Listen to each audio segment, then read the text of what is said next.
ये कहीं ना कहीं आपका अगर व्यवहार अच्छा है, आपकी बोलचाल की भाषा अच्छी है, आपकी वाणी में नम्रता है, आप झुककर चलना सीखते हो, तो पूरी दुनिया तुम्हारे साथ खड़ी है। आपकी नम्रता नहीं है तो सब आपके विपरीत है।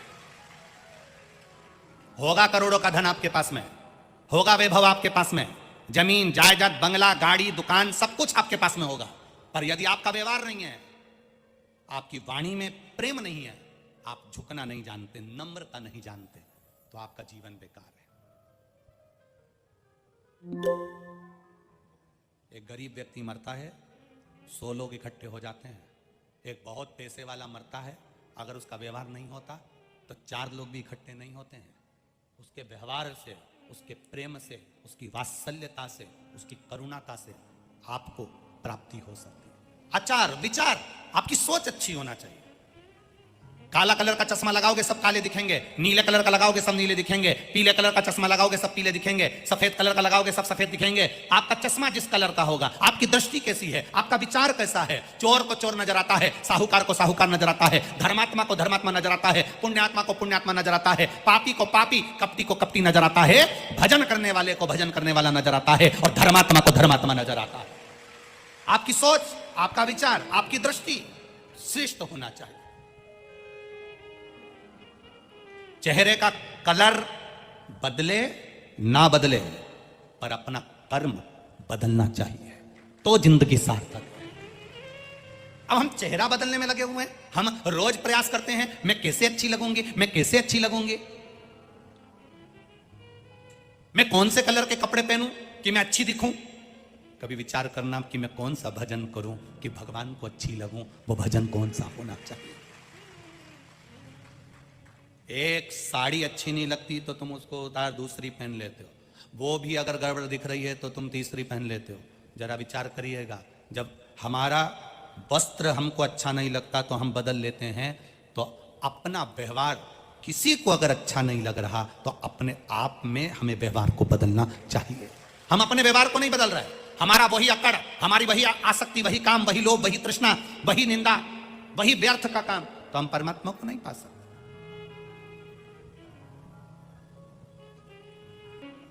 जो वात्सल्यता से परमात्मा को पाने का प्रयास करता है, भगवान वात्सल्यता से देता भी है। वात्सल्यता से।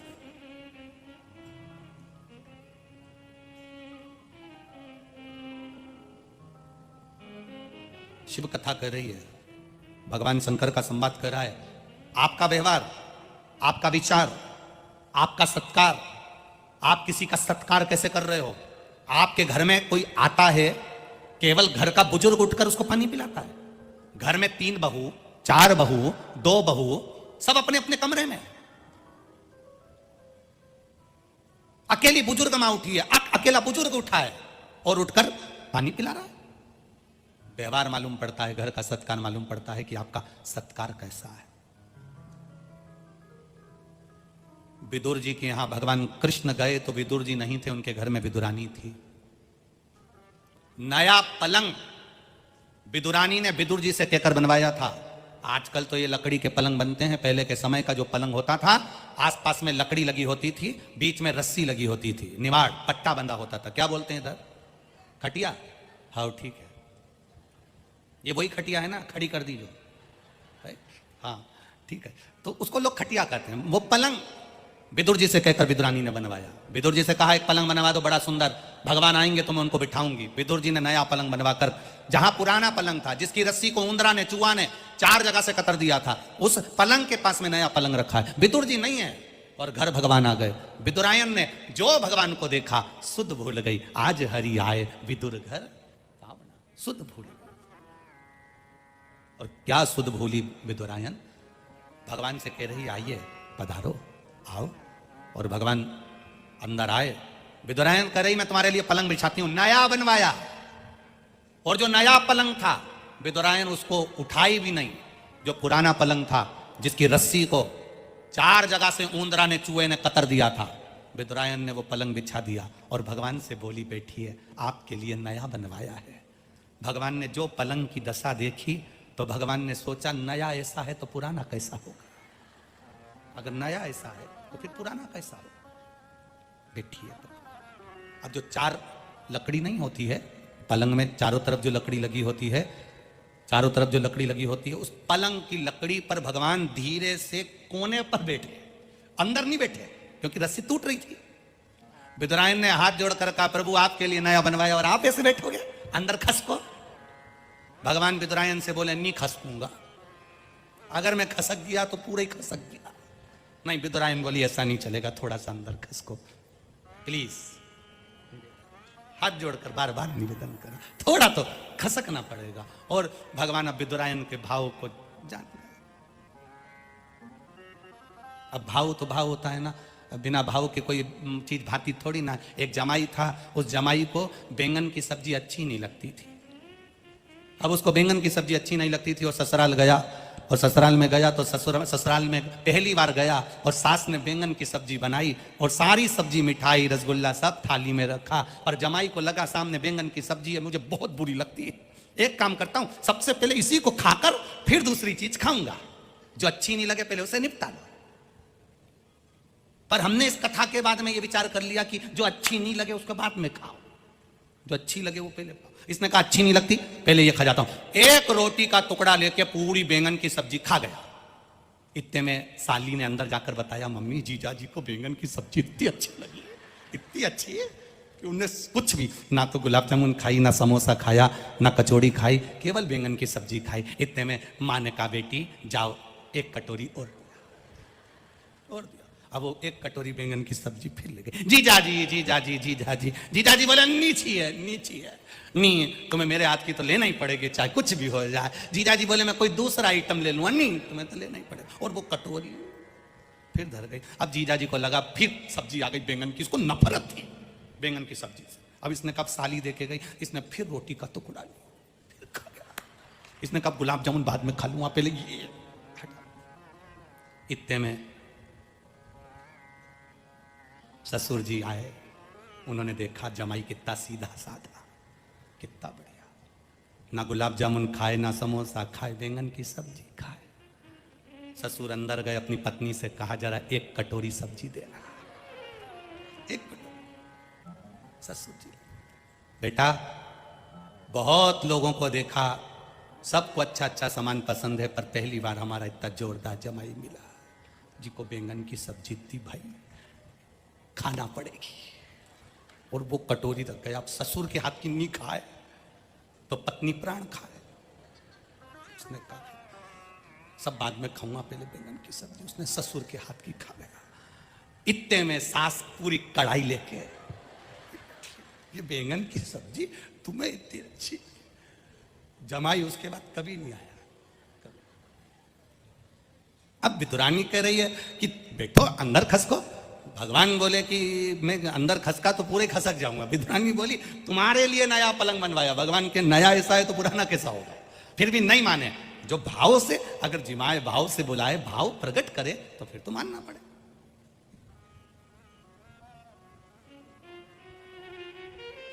अब होता है कभी कभी ऐसा क्रम। तुम्हारे आकोला के पास में मंगरूल पीर है। अब मंगरूल पीर में वह नारायणी बाई, बहुत पहले की बात, 10, 12, 15 साल और पहले की, लगभग 20, 22 साल पहले की बात है। उनने कराई कथा।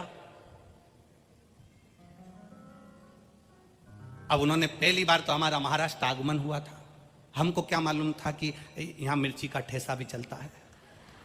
हमने तो आज तक मध्य प्रदेश में ये ठेसा फैसा देखा, बस सब्जी देखी थी। तो उन्होंने ऐसा मिर्ची को अच्छा पीस के उसको ऐसा बगार मगार लगा के ऐसे थाली में, जैसे पत्ता गोभी की सब्जी, बैंगन की सब्जी सब धरी थी, अचार उसी में वो रखा था।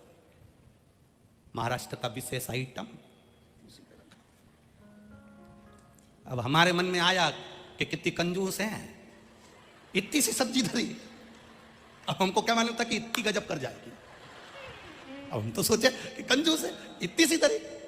अब हमने मन में सोचा कि वारी नारायणी भाई ने तेरे सब्जी इतनी सी धरी। अपन ने भी सोचा सब्जी अच्छी दिख रही, उनमें से थोड़ा सा तेल बहरिया था, मसाला जोरदार दिख रहा है, सब्जी अपना क्या जाए, इतने कम धरी है, नहीं तो खा जाए। एक रोटी का टुकड़ा लिया ने, निपटे ही के ना मुंडा में जो धरिया। बस उस दिन के बाद समझ गए कि ये बहुत ठेस पहुंचाता है, और केवल यहां तक ठेस नहीं पहुंचाता, 3-4 दिन तक पहुंचाता। ये साधारण नहीं हो।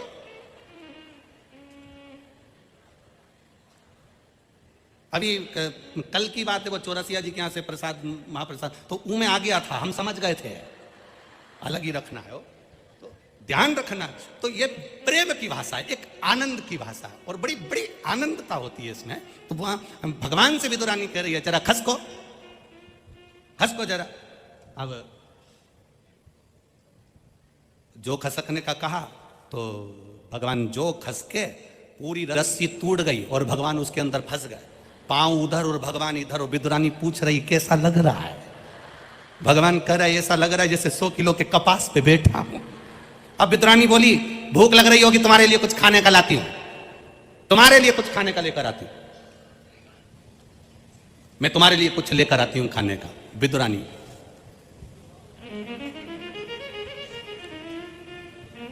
अब भगवान ने मन में सोचा, जब बिठाया ऐसा है तो खिलाएगी कैसा, उससे अंदाजा लग जाए, मैं तुम्हारे लिए कुछ खाने का लाती हूं। विदुरानी अंदर गई, केले लेकर आई। भगवान के मन में संतोष हो गया, कम से कम अच्छा हुआ केला ही लाई है, भाटा उठा लाती इसका क्या ठिकाना, केला लाई। और भगवान के चरणों में बैठकर बड़े प्रेम से केला छीलती जाए, और भगवान से के मैं तुम्हारे लिए 2 दर्जन लेके आई थी, और तुम्हारे काका विदुर जी 2 दर्जन लाए, 4 दर्जन केले तुमको ही खाना है। भगवान कह रहे, ला मेरे को दे दे, मैं खा लूंगा। नहीं, मैं छील के खिलाऊंगी। उनको क्या मालूम था कि पक्के में छिल के खिलाएगी। अब जो अंदर की गिरी थी वो नीचे फेंक दी और छिलका भगवान को दे दिया। भगवान ने पूछा ये क्या है? विदुरानी बोली केला। भगवान बोले जो नीचे पटका, तो क्या छिलका? भगवान बोले तुम्हारे यहाँ उल्टा खाते हैं? विदुरानी बोली केला तो ऐसे ही खाते हैं। भगवान को छिलके देती जाए, भगवान छिलके खाते जाए, सारे छिलके भगवान खाते जा रहे।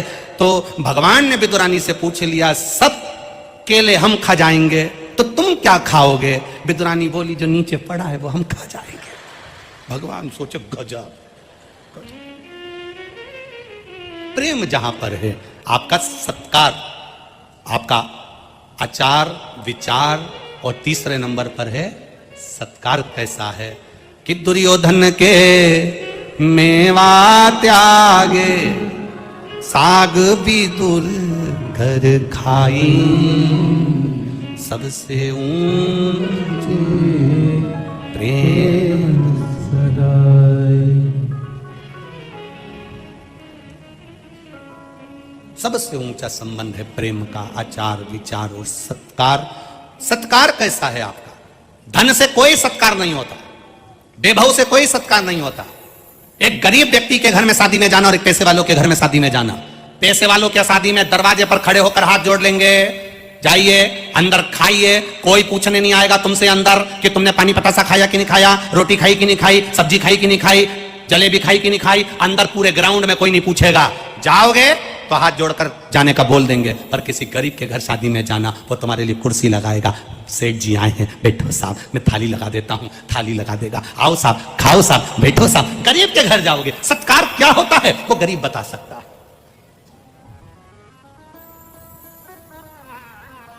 सत्कार क्या है? धन से कभी सत्कार नहीं होता, धन से कभी सत्कार नहीं होता। आप दिल से सत्कार करिए। और चौथे नंबर का है प्यार, प्रेम। आज के जमाने में भाई भाई में नहीं है, रिश्ते नाते कुटुंब कबीले सब धन के मोहताज हो गए। थोड़ा सा प्रेम बढ़ाने का प्रयास करिए।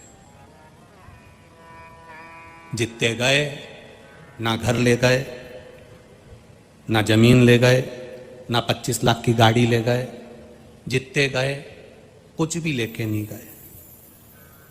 तुम और हम भी ऐसे ही जाएंगे, सब यहीं रह जाएगा। अपना किया गया जो सत्कर्म है, आपने किसी को 1 बोतल पानी पिलाया है, आपने किसी को 1 अन्न का दाना खिलाया है, बस वो हमारे खाते में जाएगा, बाकी का सब छूट जाएगा। बड़ों का आदर करा, बुजुर्गों को नमन करा, प्रणाम करा, माता पिता का आदर करा, कभी ऊंची आवाज में शब्द नहीं बोले, सम्मानजनक शब्दों का विचार किया गया, तब समझ लो कि आपके साथ आपका पुण्य जा रहा है। गाली देने वाला गाली दे रहा है, अपशब्द कहने वाला अपशब्द कर रहा है, ताने देने वाला ताना दे रहा है, जरा सा किसी ने एक संबोधन में लोग कह देते, जरा सा किसी ने कह दिया कुत्ता, बस गाली में जैसे ही बोला कुत्ता, और कुत्ता बोलते से ही और तुमने चिल्लाना चालू कर दिया, चिल्लाना चालू कर दिया, तो उसमें उसकी गलती नहीं है जिसने कुत्ता कहा है, गलती तुम्हारी है कि तुम भौंके क्यों। मतलब तुमने प्रस्तुत कर दिया कि उसने जो बोला वो गलत नहीं बोला, उसने तो कहा ना कुत्ता, कह दिया ना। अब ये समझने वाली बात है कि उसने कहा, मुख उसका गंदा है, शब्द उसके गंदे हैं, वाणी उसकी गंदी है, अब शब्द उसके भीतर भरा हुआ है, तुम क्यों भोंके, तुम क्यों प्रस्तुति दे रहे हो, क्यों भोंक रहे हो। जब वो आड़ा टेढ़ा बोले तुम मौन रहकर भीतर की भीतर श्री शिवाय नमस्तुभ्यम बोलना, तो तुम्हारे अंदर जो भगवान होगा जवाब वो देगा। और उसके बोलने से तुमने भोंकना चालू कर दिया तो समझ लो कि फिर वो गलत नहीं बोल रहा, तुम हो, फिर वो गलत नहीं बोल रहा।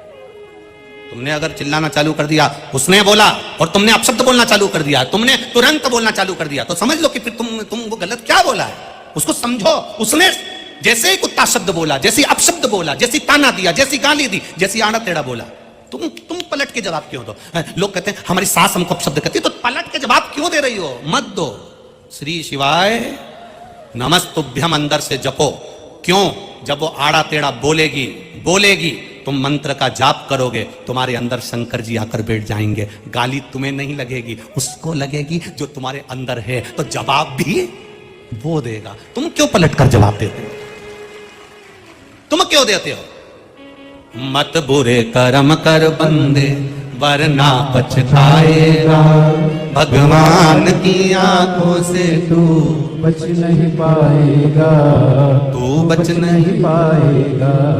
अरे ओ अज्ञानी मत कर नादानी, तेरे कर्म का फल भी तू ही पाएगा, जैसा किया तूने तेरे आगे आएगा।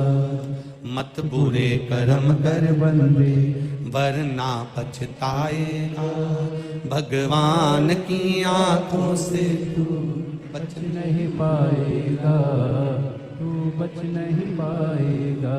आप क्यों जवाब दो, उसके कर्म का जवाब वो देगा। प्रेम बढ़ाइए, हम प्रेम को छोड़ दिए।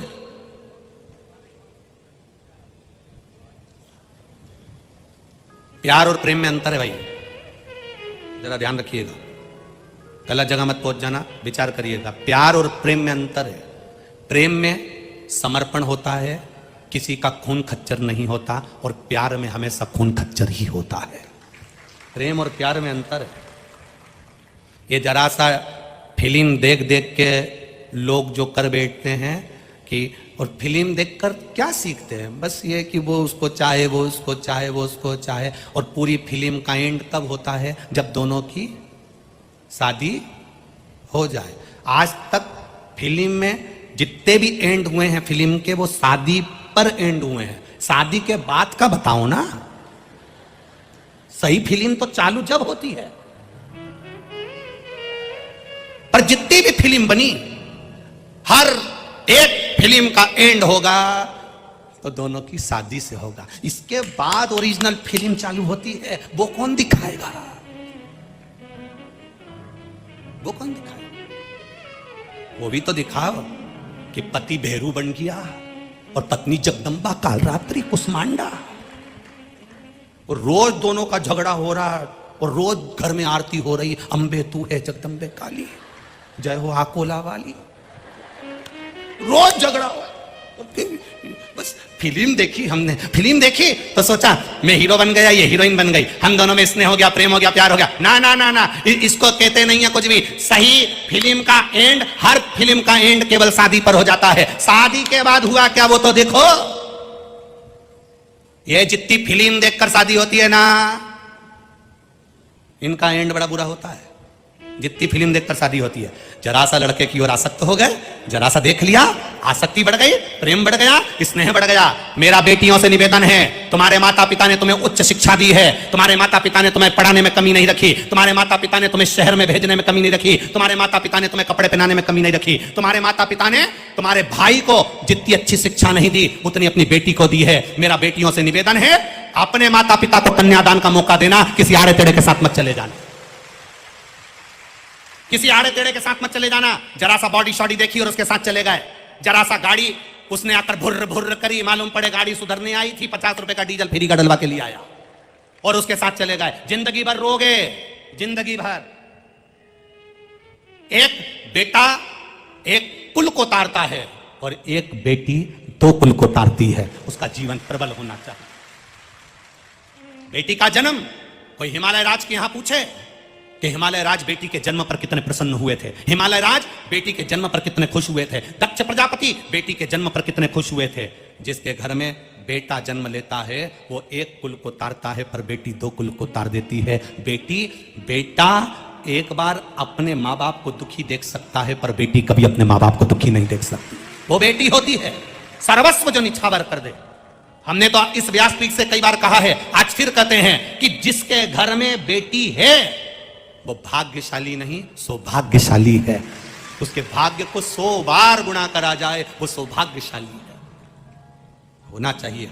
आज के जमाने में मालूम पड़ जाए कि बेटी है तो लोग बच्चा गिरवा देते हैं, भ्रूण हत्या करवा देते हैं, बेटी का जन्म नहीं होना, बेटी को पाल पोसना बड़ा मुश्किल। ना ना ना, बेटी है तो तुम्हारा जीवन है।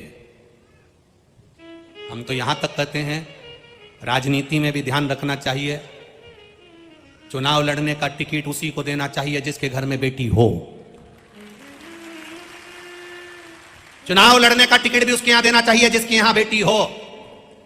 और निवेदन है, बेटी के मां बाप को निवेदन करूंगा कि आप भी अपनी बेटी की शादी उसी घर में करना जिस घर में बेटी हो।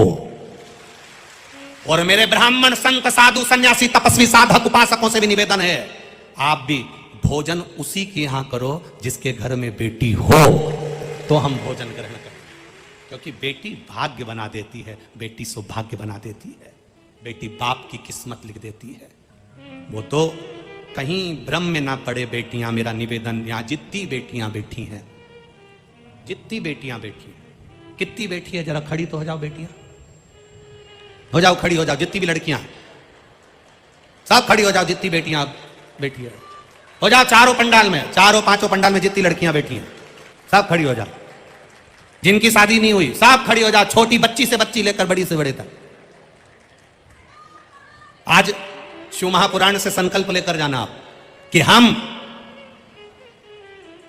जहां हमारे माता पिता चाहेंगे वहां शादी करेंगे, किसी एरे गिरे नत्थू घेरे से नहीं करेंगे,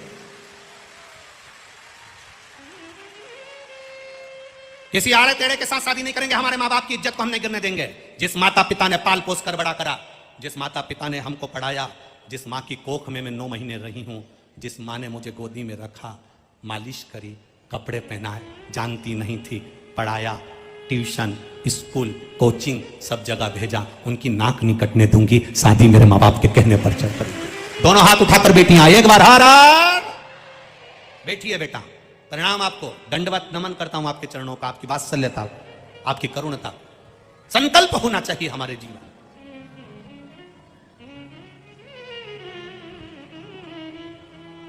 जहां बेटियां भटक जाती है तो दा केरल जैसी फिल्म बनाना पड़ जाती है। बेटियों को भटकने नहीं है, एक अपने जीवन को सार्थक करना है, हम अपने जीवन को धन्य बनाना। आप एक माता पिता का गौरव हो, आप एक माता पिता का जीवन हो। बहुत अरमान रखकर वो पढ़ने भेजता है आपको, आप उसके अरमान को डूबने मत देना, डूबने मत देना। बेटी बेटी बहुत विचित्र बात कहेंगे, आप लोगों को समझ में आएगी उम्मीद है। बेटा मां को प्रिय होता है और बेटी बाप को प्रिय होती है, पिता को प्रिय है बेटियां। लोग कहते हैं बेटी की विदाई में मां ज्यादा रोती है, शिव पुराण कहती है बेटी की विदाई में जितना पिता रोता है उतना कोई नहीं रोता है, कोई नहीं। साथ में बैठकर भोजन करती है, पापा, बाबू, बाबूजी चाय ला दूं? दुकान से पापा आते हैं, पिताजी आते हैं और बेटी उनका चेहरा पढ़कर कह देती है, पापा मम्मी कहीं गई हैं, आई कहीं गई है, मैं तुम्हारे लिए चाय बना दूं पापा? बेटी बाप की दौलत है, साथ में बैठती है, रोटी खाती है, बाप की इतनी हैसियत नहीं होती कि बेटी की शादी में बहुत सारा दहेज दे दे, गाड़ी बंगला अलमारी सोफा सेट देने की पिता की हैसियत नहीं होती। फिर भी पिता कर्जा लेकर आता है और अपनी बेटी की शादी में कमी नहीं रखता, कमी नहीं रखता बाप अपनी बेटी की शादी। बेटी कहती है पापा मत कर्जा करो, कौन चुकाएगा, भाई छोटा है, घर की बड़ी मैं हूं, मेरी शादी कर दोगे तो कर्जा कब तक चुकाओगे, कोई बात नहीं लाडो, कोई बात नहीं। सब भोजन कर कर चले जाते हैं, बेटी की भांवर भी हो जाती है, पापा सामने नहीं आते, कन्यादान कर कर एक और खड़े हो जाते हैं। जब जाती है बेटी तब पिता बेटी के सामने जब आता है, बेटी कहती है पापा इतना कर्जा कर लिया कैसे चूकेगा ना। बाप बेटी को गले लगाकर कहता है तू मेरी दुनिया की सबसे बड़ी पूंजी है लाडो, ये कर्जा तो कोई बात नहीं, बहुत मेहनत कर लूंगा, चुका दूंगा, पर सुनना बेटा तेरे आने से मेरी जीवन की फुलवारी है। तेरा जन्म नहीं हुआ था उससे पहले दुखी था, पर जिस दिन तू मेरी गोदी में आ गई थी ना, उसके बाद मेरी जिंदगी की खुशियां 4 गुना बढ़ गई बेटी, तेरे को देखकर मैं खुश हो जाता हूं। विदा हो गए, चले गई। बेटी भी कहती है पापा बहुत दूर मत ब्याह देना, दूर ब्याह दोगे तो कहां मिलना होगा पापा, कभी तो आएंगे ना मिलने के लिए। उस बेटी की जो शादी करी और लड़का उसका सम्मान नहीं करता, आदर नहीं करता, गालियां देता है, उसको पूछता नहीं है, केवल एक नौकरानी की तरह उसको उपयोग में लेता है, तो उस बाप से पूछना जिसने उसको पाल पोस कर बड़ा करा, उसकी जिंदगी कैसी रहती है। पिता का जीवन, नारी का आदर सम्मान करना सीखो, अंत समय तक साथ देती है एक नारी, अंत समय तक।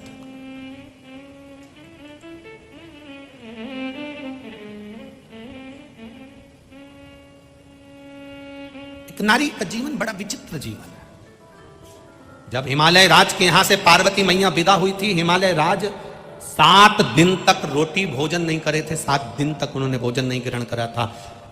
पूछा था मैनावती ने आप भोजन क्यों नहीं करते, बेटी का चेहरा सामने आ जाता है, चेहरा सामने आ जाता है। उसको साथ में बैठकर हम लोग खाते थे, उसको स्कूल छोड़ने जाता था, कॉलेज छोड़ने जाता था, दुकान की शटर गिरा देता था, कोचिंग छोड़ने चले जाता था, आती थी लेने चला जाता था। कितना विश्वास, बेटा पर भले एक बार भरोसा पिता ना करता है, पर अपनी बेटी पर भरोसा पूर्ण करता है।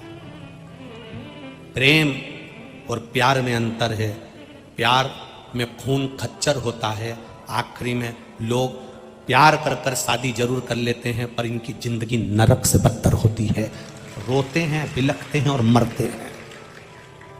प्रेम प्रेम होता है जिसमें खून खच्चर नहीं होता, समर्पण होता है। राधा और कृष्ण का भी प्रेम था, पर दोनों में एक दूसरे में समर्पण का भाव था, कोई खून खच्चर नहीं हुआ। आज के जमाने में लोग उसको बदनाम कर दिए कि ये प्रेम, प्रेम और प्यार में अंतर है। इसको समझिएगा, एक पिता का बेटी के प्रति प्रेम होता है, एक माता पिता का बच्चों के प्रति प्रेम होता है, एक पति का पत्नी के प्रति प्रेम होता है, पत्नी का पति के प्रति प्रेम होता है, सास ससुर का बहू बच्चों के प्रति प्रेम होता है, पोता पोती का दादा दादी के प्रति प्रेम होता है, नाना नानी के प्रति प्रेम होता है। इसको प्रेम कहते हैं, ये प्यार नहीं है, इसको प्रेम कहा गया।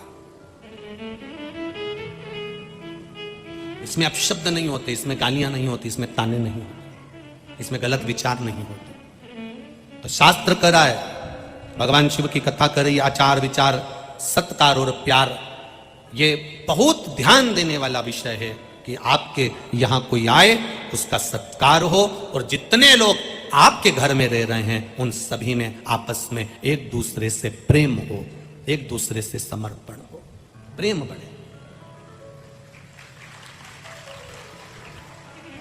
आज का जमाना बड़ा विचित्र है, मच्छर जहरीला होता है, उससे बचने के लिए मच्छरदानी लगा सकते हो। मच्छर जहरीला होता है, उससे बचने के लिए मच्छर की कॉइल लगा सकते हो, ऑल आउट लगा सकते हो। सांप जहरीला होता है तो पहचान जाते हो कि यह जहरीला है।